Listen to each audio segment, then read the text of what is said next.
Globalisasi telah mengubah cara hidup manusia dengan sebagai individu, sebagai warga masyarakat, dan sebagai warga bangsa. Tidak seorang pun yang dapat menghindari dari arus globalisasi.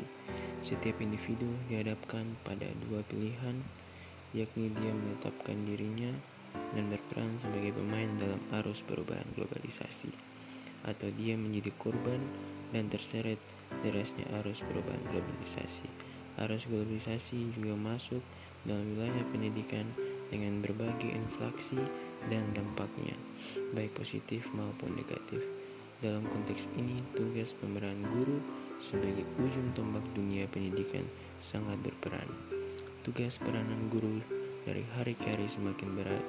Sering dengan perkembangan ilmu pengetahuan dan teknologi, guru sebagai komponen utama dalam dunia pendidikan dituntut untuk membimbing, bahkan melampaui ilmu pengetahuan dan teknologi yang berkembang dalam masyarakat.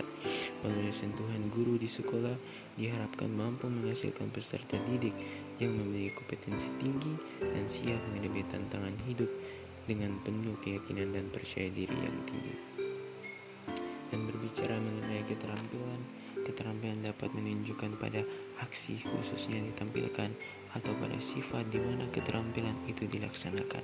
Banyak kegiatan dianggap sebagai suatu keterampilan, terdiri dari beberapa keterampilan dan derajat penguasaan yang dicapai oleh seseorang, menggambarkan tingkat keterampilannya.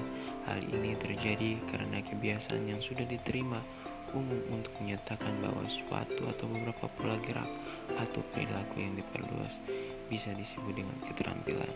Berbicara mengenai keterampilan dalam proses ajar mengajar pada masa sekarang sangatlah penting, apalagi di masa pandemik seperti ini, yang semua model pembelajaran telah menggunakan model daring atau kuliah online dari rumah saja.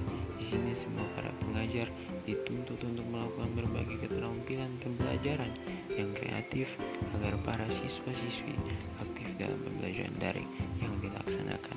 Oleh karena itu, para guru harus lebih kreatif dalam pelaksanaan pembelajaran yang dilakukan.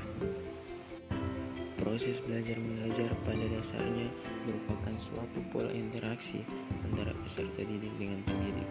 Seorang siswa dikatakan belajar apabila dapat mengetahui sesuatu yang dipahami sebelumnya, dapat melakukan atau menggunakan sesuatu yang sebelumnya tidak dapat digunakannya, termasuk sikap yang tertentu yang mereka miliki.